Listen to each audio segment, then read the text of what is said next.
So it turns out that Adam Sandler tried his luck to get Eminem on Happy Gilmore too, and we even got to find out how they met up for the first time. And before we get to how this happened, at the latter part of the video, we have got a lot more, like the latest round between 50 Cent and Rick Ross, that even got Rick Ross's baby mama, Tia, out here freestyling on Rick Ross over the incident. And we also got another 50 Cent diss track that dropped. And we got one that takes us back to a story we covered a while back when Aries was clowning Ice Cube. Ice Cube is a motherfucking lyricist. I can't stand Ice Cube. I'm not a fan of him lyrically or acting wise. Really? He's the same. How much time we got left here? Because should I just tell him to leave now? Let me tell you something. Tommy Chong did a great joke. He goes, here's Ice Cube as a gynecologist. Hey, Miss Jenkins, I looked at your chart. Now get up on that thigh. He's a lawyer. I checked your honor.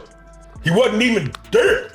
Oh, man. As a surgeon, give me that scalpel so I cut into that spleen. So you don't feel Ice Cube as a lyricist? Not at all. One of the songs I hate the most, if it comes on, I want to shoot the radio. Today was a good day. One of the biggest songs ever? Ugh. Ice Cube's America's Most Wanted album, one of the best hip-hop albums to me, bro. Don't do it for me at all. Really? And word about this got to Ice Cube, and after he shared his thoughts on the snippet, Aries went on a rant shortly after, and starting with Eminem's cameo on Happy Gilmore 2 that's set to release tomorrow. In a previous interview, we found out that there's an hour-long footage of Eminem cracking jokes that didn't make the cut, and in a recent interview, we got to find out from Adam Sandler about how he got Eminem to show up and more.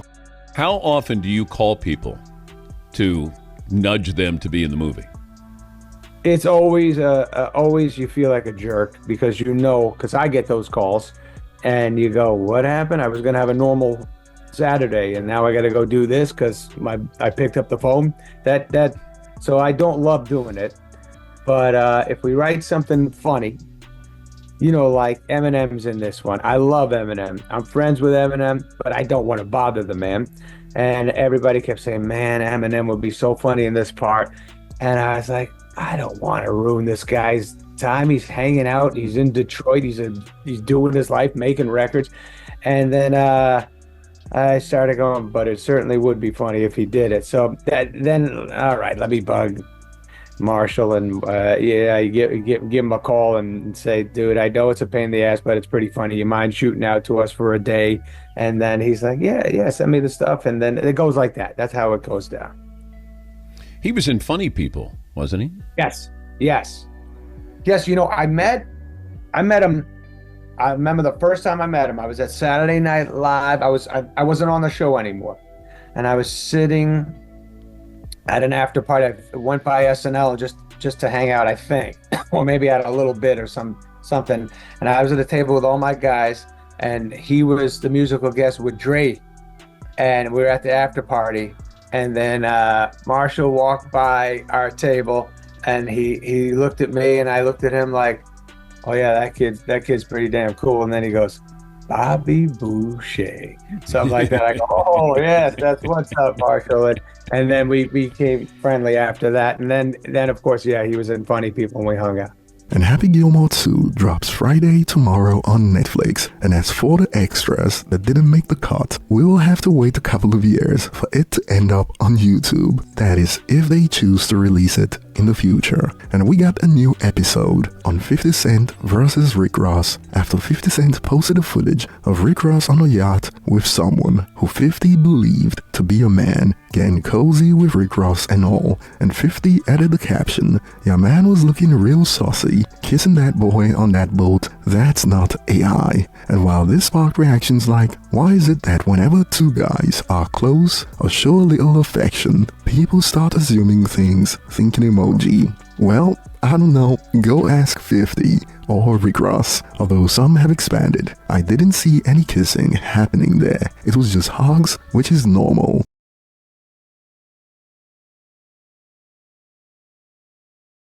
And like the caption says on the video, Tia Camp about to have a field day when she sees this, but little did the people know that she was about to turn up the beat and freestyle when she saw the video. And they pumpkin, cause they pumpkin, yeah. Who rich rappers up in them DMs trying to scoop a nigga knowing that is a she him. Ball slamming across the wall, them dirty draws. Booty bouncing on the bed like basketball. Him and that nigga Craig, a giving head. Fucking out the other leg. And they punkin', they punkin', they punkin'.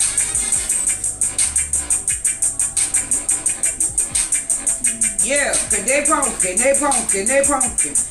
And they stinkin', they stinkin', they stinkin'. However, some users have cleared it up in the comment section as they believe that is actually the model that goes by Jasma, and it was the angle of the video that caused the confusion. And we even got a response from Rick Ross that shows, just like Dave Blunt did in his recent diss track Ain't That 50, when he focused on 50's baby mama that we covered just days ago, Rick Ross chose to do the same thing in response to 50. Curtis, you're so infatuated with my lifestyle.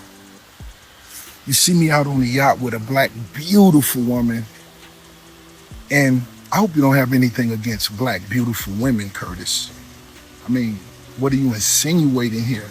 I mean, and we know you just had your heart shattered when you found out what we found out. We all found out together. And we know that's the mother of your youngest son, little Bruce Leroy. Man, but you got to give a beautiful black woman an opportunity, Curtis. We know you may have been hurt. You're a hurt hoe, but get over it, man. Enjoy a glass of fine bubbles and move on in life. Be happy.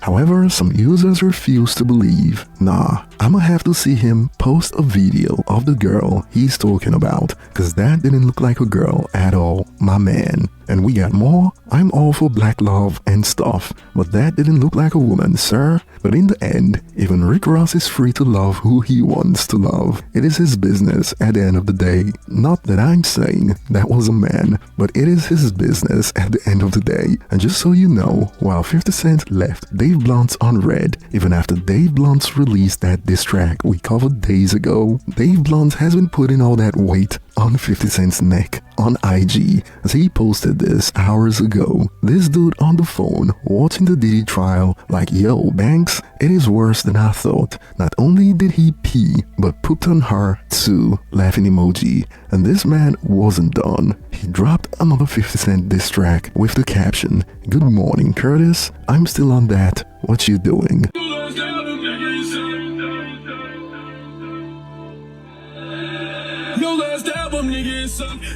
And I saw a take that got me rolling. Who would have thought Dave Blunt had more heart than J. Cole? And some have now concluded, making a diss record saying Curtis get up because he got shot and couldn't get up is wild, knowing damn well if you was down you couldn't get up either. LOL. Without being shot, shake my head. Should have thought that one through, my boy, but I admire the heart. And head into Ice Cube's response to Aries clowning him. This was brought to Cube's attention, and this was how it went.